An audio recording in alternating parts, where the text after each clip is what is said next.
पनुआकिल के Benazir flour mill national highway ते नामालूम हथियार बंदन हथा पुरानी दुश्मनी सबब गोलियों हणी कत्ल कयल नवीद पुट मंजूर जंगू महर की तदफीन आबाई गोठ पखो महर में अदा कई वई। इन हवाले से वधिक तफ़सील ॾेई रहियो आहे पनुआकिल मां CN न्यूज़ जो रिपोर्टर अयाज़ झंडीर। जी अयाज़, छा तफ़सील आहिनि?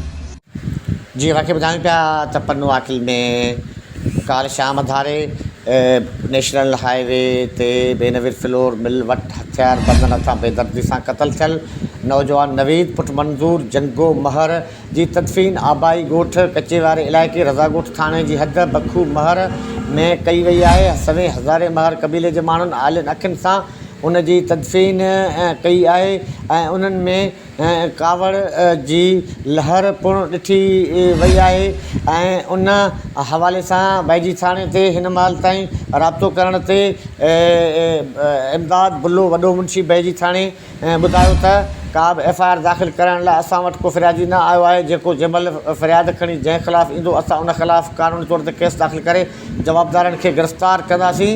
ऐं होॾां राब्तो करण ते जंगा महर पाड़े जे चङनि मुड़ुसनि करीब निनो ख़ान महर गुलण महर इन मामले जी तस्दीक कंदे चयो त नवीद पुट मंजूर महर जे क़त्ल में कलोड़ा कबीले जा माण्हू मुलविस आहिनि। मेहरबानी अयाज़, तफ़सीलन खां आगाह करण जे लाइ। वधीक ख़बरुनि ऐं अपडेट्स जे लाइ असांजे चैनल खे सब्सक्राइब कयो ऐं हा, बेल आइकन खे प्रेस करण न विसारिजो त जीअं असांजी हर नई अचण वारी वीडियो तव्हां ताईं पहुची